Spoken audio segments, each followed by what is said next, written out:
तो पश्चिम बंगाल की मुख्यमंत्री ममता बनर्जी इस बार केंद्र सरकार के प्रति अपने रवैये को लेकर चर्चा में हैं। प्रधानमंत्री नरेंद्र मोदी ने कल यास तूफान से हुए नुकसान का जायजा लिया, लेकिन इसे लेकर रिव्यू मीटिंग में ममता बनर्जी वक्त पर नहीं पहुंची और प्रधानमंत्री को इंतजार तक करना पड़ा। इसके बाद बीजेपी ममता बनर्जी पर हमलावर हो गई है। मर्यादा लांघने वाले अफसर पर केंद्र ने कार्रवाई की है। प्रधानमंत्री मोदी को इंतजार करवाने वाले अफसर को दिल्ली तलब किया गया है। पश्चिम बंगाल के मुख्य सचिव अल्पन बंदोपाध्याय को केंद्र सरकार ने दिल्ली तलब किया है। अल्पन बंदोपाध्याय से कहा गया है कि वो 31 मई को सुबह 10 बजे पेश हों।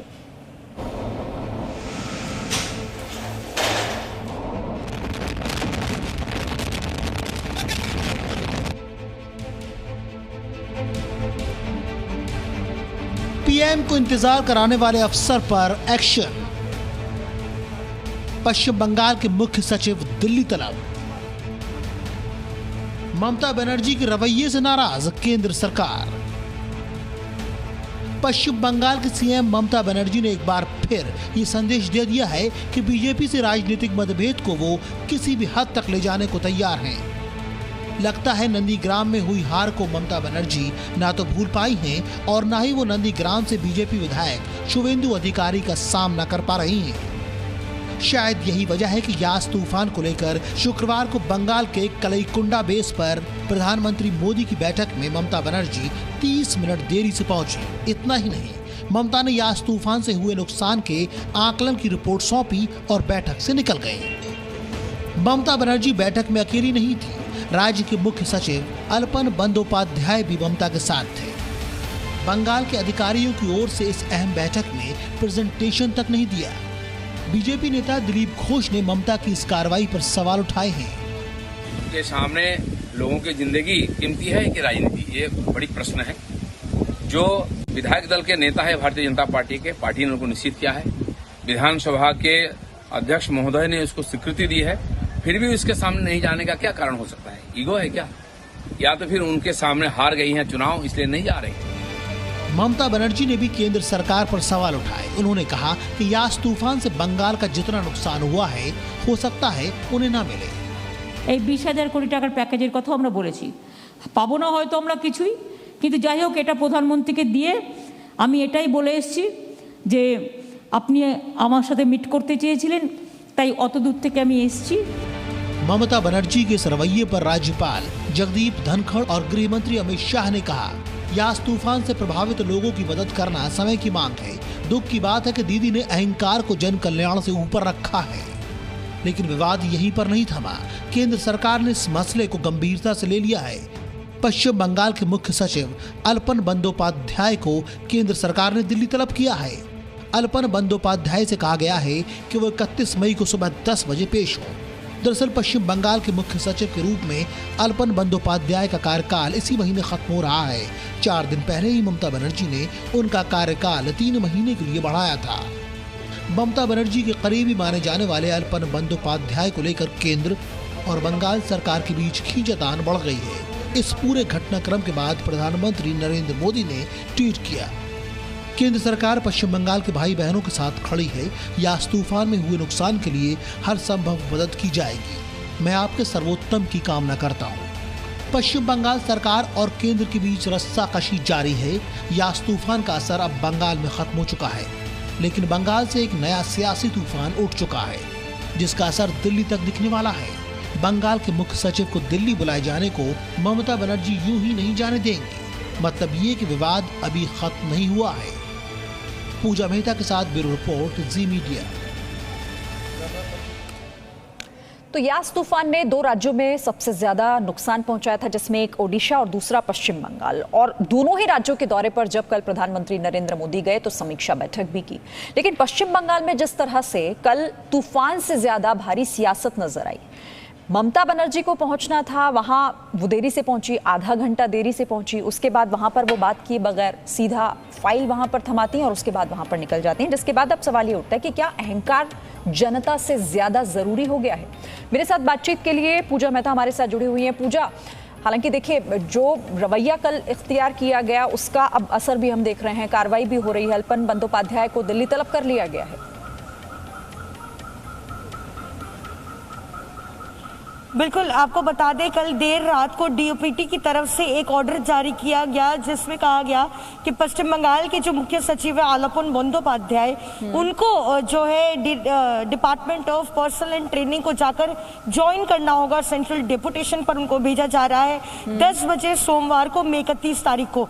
आपको बता दें आलापन बंदोपाध्याय का जो कार्यकाल है वो खत्म हो चुका है, 31 तारीख मई को उनका कार्यकाल खत्म हो रहा है। लेकिन उससे ही पहले मुख्यमंत्री ममता बनर्जी ने उनको 3 महीने के एक्सटेंशन पर भेजा है और इस ग्राउंड्स पर चूंकि अभी कोरोना काल है और वो जैसे पूरे कोविड क्राइसिस को हैंडल कर रहे हैं तो कोरोना के ग्राउंड्स पर उनको 3 महीने का एक्सटेंशन दिया जा रहा है। लेकिन कल जिस तरीके से समीक्षा बैठक बुलाई गई थी, प्रधानमंत्री नरेंद्र मोदी पहुंचे थे, तो उस बैठक में आलापन बंदोपाध्याय को एक प्रेजेंटेशन देना था और साथ ही उनको ब्रीफ भी करना था प्रधानमंत्री नरेंद्र मोदी को। लेकिन जिस तरीके से मुख्यमंत्री उस बैठक से निकली, मिलने के बाद एक 1-on-1 मीटिंग हुई, लेकिन रिव्यू मीटिंग में नहीं पहुंची थी ममता बनर्जी, तो उनके साथ ही मुख्य सचिव भी निकल गए थे। तो कहीं ना कहीं सवाल ये उठाए जा रहे हैं कि अगर मुख्यमंत्री निकल गई क्योंकि उनके प्री शेड्यूल्ड प्रोग्राम्स थे, तो चीफ सेक्रेटरी वहां पर क्यों मौजूद नहीं थे? और जो एज पर प्लान था, जो प्रेजेंटेशन देना था वो बेहद महत्वपूर्ण था, क्योंकि उसी प्रेजेंटेशन के माध्यम से प्रधानमंत्री को ब्रीफ करना था कि आखिरकार कितने जिले हैं, कितना वहां पे प्रभाव हुआ है, कितने लोग प्रभावित हुए इस तूफान से। लेकिन कहीं ना कहीं ये साफ जाहिर होता है चूंकि उन्होंने ये सारे प्रोटोकॉल्स को मेंटेन नहीं किया, इसलिए उनके खिलाफ जो है ये कार्रवाई की गई। और ऐसे वक्त में जब इस वक्त यहाँ पर सियासत की नहीं बल्कि मिलजुल कर जो नुकसान हुआ है उसकी भरपाई की, उस पर बैठकर एक आगे के प्लान की तैयारी है, लेकिन वो ऐसा होता हुआ कल दिखाई नहीं दिया। मेरे साथ अब 2 खास मेहमान भी जुड़ गए हैं। हमारे साथ टीएमसी नेता बादल देवनाथ हमारे साथ जुड़े हुए हैं और राजनीतिक विश्लेषक के तौर पर विशाल मिश्रा मेरे साथ इस चर्चा में शामिल हो रहे हैं। आप दोनों का बहुत स्वागत है। लेकिन बादल देवनाथ जी, तूफान से बड़ी सियासत हो गई है क्या पश्चिम बंगाल में, और जनता के हित से ज्यादा जरूरी ममता दीदी का अहंकार हो गया है क्या? मैडम, ऐसे कोई अहंकार नहीं हुआ। कल भी अमन जी का प्रोग्राम में मैं आपका चैनल के माध्यम से अमन जी को फिर मैं रिक्वेस्ट कर रहा हूँ, अमन जी का प्रोग्राम कल गलत हो गया और आज भी आप गलत सवाल पूछ रहे हैं। देखिए, प्रधानमंत्री का जो मीटिंग ठीक हुआ था वो उसमें उससे पहले पिछले दिन एक लेटर आया था, लेकिन मुख्य सचिव के साथ दीदी के साथ कोई बात नहीं हुआ।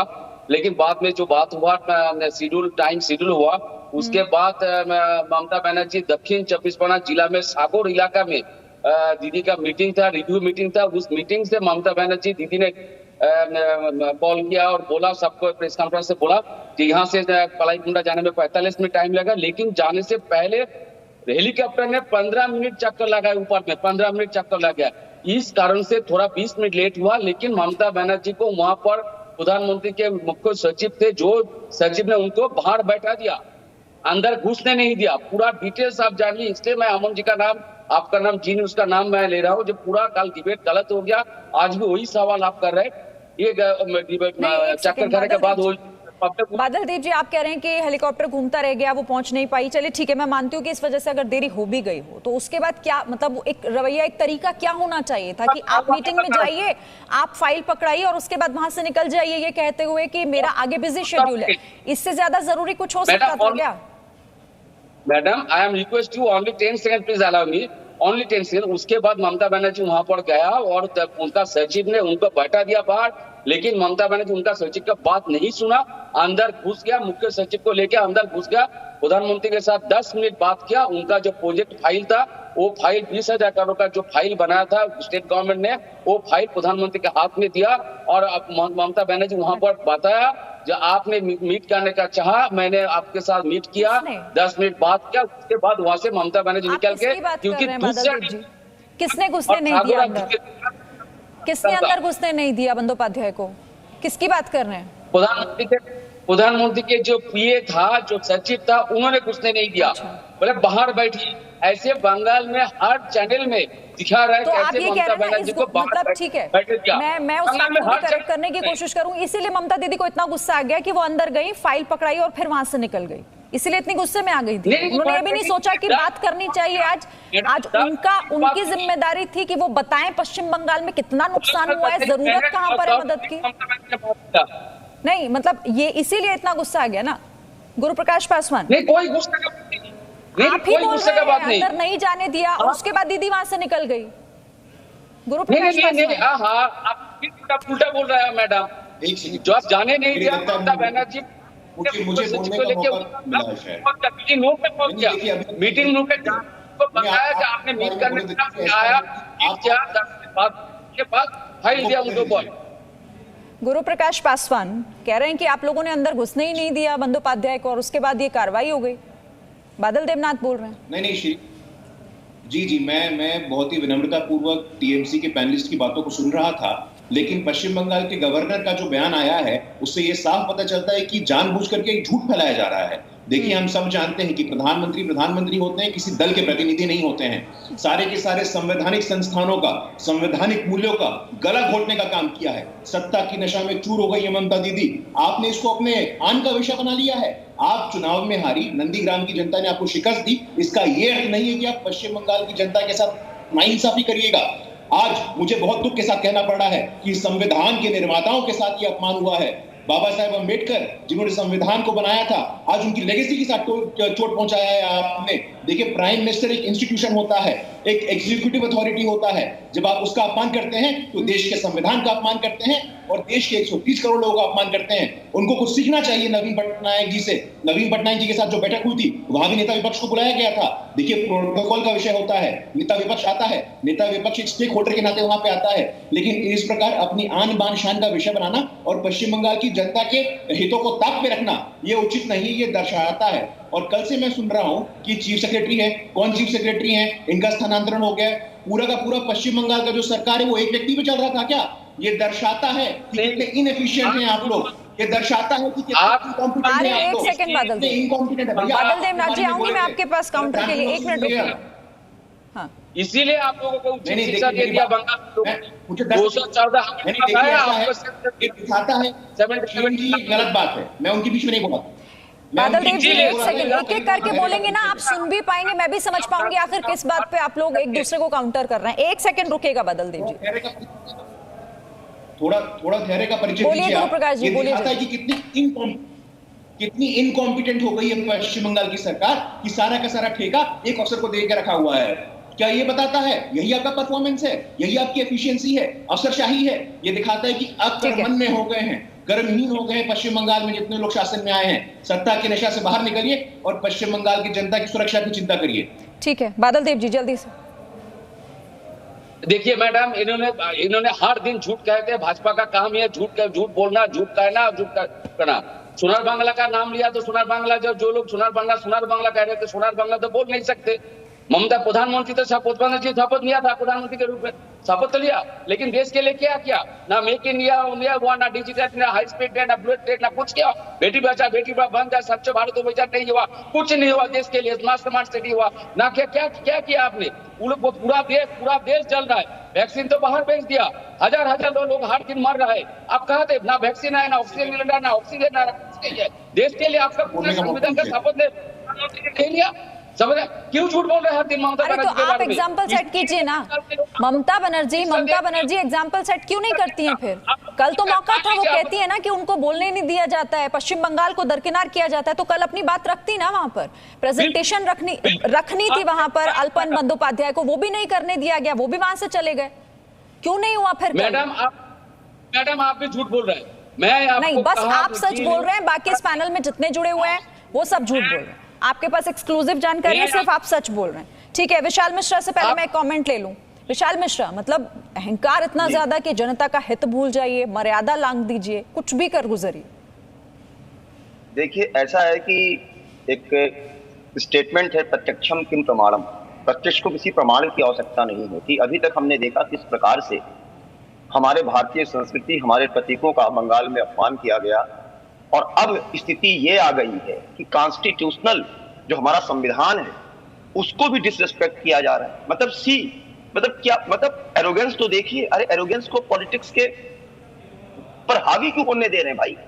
आप ये बताइए कि कितने लोग, ये तूफान आया, कितने जान माल का नुकसान हुआ, प्रधानमंत्री जी वहां पर पहुंचे हुए हैं, मतलब वहां पर आप पहुंच नहीं रहे हो। ऊपर से पहुंचने के बाद पहुंच रहे हो तो फाइल पकड़ा के और जो है निकल जा रहे हो, यह और अधिकारी भी निकल जा रहे हैं। तो ये एक बना बनाया एक वहां का तंत्र है, ये लोकतंत्र नहीं है। ये वहां पर बनाया बनाया एक तानाशाही का तंत्र है। बिल्कुल ये बात स्पष्ट है कि वहां पर तीन चीजें जो चुनाव के पहले दिख रही थी, तानाशाही, तुष्टीकरण और तोलाबाजी, उसमें से तानाशाही का जीता जागता एग्जाम्पल है। अरे भाई, मत का भेद है आपका, मुझे समझ में आता है, लेकिन आपने उसको मन के भेद में बदल दिया।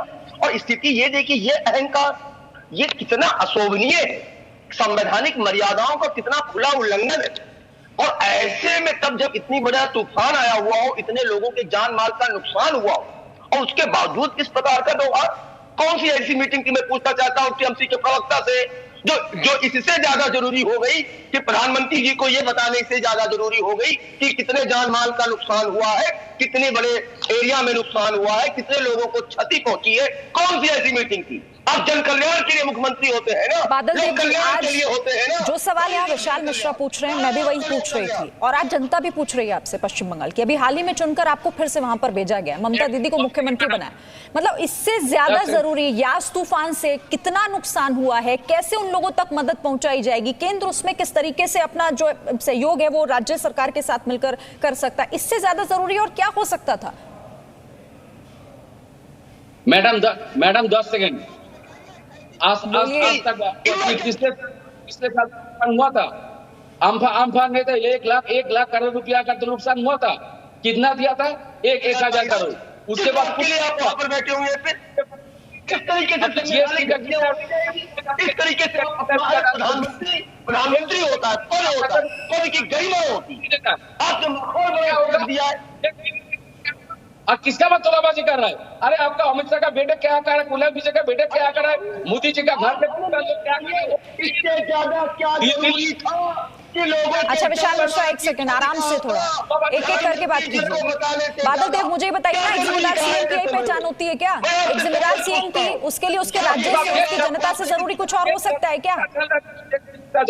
या अहंकार सब पर भारी हो जाता है? बादल देव ना, अहंकार सब पर भारी है, जनता का हित छोड़ दीजिए, क्या नुकसान क्या नफा सब कुछ, उससे ज्यादा जरूरी सिर्फ मोदी विरोध, मतलब मर्यादा भी ताक पर। आज मोदी ने क्या किया देश के लिए? अरे 15 लाख का नहीं दिया, 2 साल 2 करोड़ का नकदी। आप, मैं क्या कह रही हूँ आपसे, मेक इन इंडिया हुआ, डिजिटल इंडिया हुआ, क्या किया देश के लोगों के लिए? क्या जो भी घोषित किया एक भी सफलता नहीं हुआ। अरे 370 35 एनआरसी होकर खाएगा, वो खाएगा, खाने का चीज है, क्या करेगा?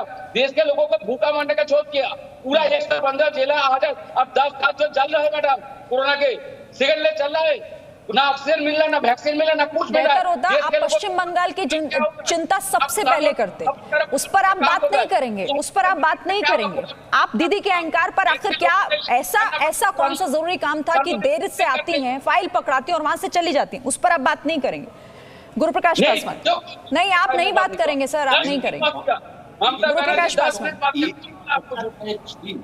देखो बादल जी, ये चर्चा का एक स्तर होना चाहिए, ये इसके एक दूसरे के ऊपर चिल्लाना कोई चर्चा नहीं होता है, ये दर्शकों के साथ भी हम अन्याय करते हैं। देखिए बादल जी, ऐसा है कि कल साइक्लोन पे बैठक थी, प्रधानमंत्री जी पिछले 1 हफ्ते से लगातार सिचुएशन को मॉनिटर कर रहे थे, 1,000 करोड़ का आवंटन किया गया है, इंटर मिनिस्ट्रियल ग्रुप बनाया गया है। आप अम्फन की बात कर रहे थे, अम्फन के फंड में क्या धांधली की आप लोगों ने, देश के सामने जाहिर है। कलकत्ता हाईकोर्ट में आप लोग जाते हैं, अरे मेरी बात पूरी होने दीजिए, आप बीच में बोलते हैं। कलकत्ता हाईकोर्ट में आप लोग जाते हैं और कहते हैं कि अम्फन में जो पैसा आया था उसमें सीएजी का ऑडिट नहीं कराइए। आप कहते हैं कि अम्फन का जो पैसा आया था उसमें सीएजी का ऑडिट नहीं कराना चाहते हैं। बादल देव, जब आप बोलते हैं तो कोई दूसरा बीच में नहीं बोलता है। उम्मीद इस बात की जानी चाहिए आपसे भी कि आप दूसरों की भी रिस्पेक्ट करें, जब कोई दूसरा बोल रहा हो तो आप शांत रहें, ये उम्मीद एक की जानी चाहिए, एक सही तरह से अगर डिबेट करनी है तो। जल्दी से गुरुप्रकाश जी अपनी बात खत्म कीजिएगा। देखिए बादल जी थोड़ा धैर्य और विनम्रता का परिचय दीजिए। मैं साधारण सी बात कह रहा हूं कि केंद्र सरकार लगातार पश्चिम बंगाल के लोगों की चिंता कर रहा है। 1,000 करोड़ रुपए साइक्लोन यास के लिए, आपने साइक्लोन अम्फन की बात की, साइक्लोन अम्फन के लिए 20,000 करोड़ रुपए दिया गया था, और आप लोग कलकत्ता हाईकोर्ट में जाते हैं और आपकी हिम्मत देखिए, आप कहते हैं कि भाई सीएजी का ऑडिट नहीं होना चाहिए, हम पैसा अपने मन मर्जी मुताबिक खर्चा करेंगे। आप भ्रष्ट हैं, भ्रष्टाचार करते हैं, और उसके बाद आप लोग की हिम्मत होती है कि आप कहते हैं कि सीएजी का ऑडिट नहीं होना चाहिए। अरे आप लोग तो भ्रष्टाचार में लिप्त लोग हैं, हिंसा में लिप्त लोग हैं। पश्चिम बंगाल की जनता के सामने आपका पर्दाफाश हो गया है। भले ही आपको अभी जनादेश मिला हो, लेकिन विनम्रता पूर्वक इसको स्वीकार करो। विनम्रतापूर्वक इसको स्वीकार करो आप लोग। इस अहंकार में डूबोगे तो पश्चिम बंगाल की जनता के साथ ये अन्याय होगा। ये गलत कर रहे हो आप लोग। पश्चिम बंगाल की जनता की चिंता करो आप लोग। आप लोग को जनादेश मिला है, विनम्रतापूर्वक स्वीकार करो। ज्यादा अहंकार दोगे तो देश ने देखा है। बादल देव जी, देखिए कल 2 तस्वीरें हमने देखी, क्योंकि 2 राज्यों के दौरे पर थे, दोनों ही जगहों की स्थिति वही थी जिसकी समीक्षा करने गए थे। एक तरफ आराम से बैठक होती है, बातचीत होती है, तो दूसरी तरफ देखिए सियासत हावी हो जाती है, अहंकार हावी हो जाता है, बातचीत नहीं होती, सिर्फ फाइल पकड़ाकर वहां से चला जाया जाता है। ये बहुत बड़ा फर्क था दोनों ही जगहों का। माफ कीजिएगा, मेरे पास वक्त इतना ही था बादल देव जी, और बाकी मेहमानों का भी मैं धन्यवाद करूंगी। बहुत बहुत धन्यवाद आप सभी का। Presenting B News app available on Google Play and App Store. Download it now.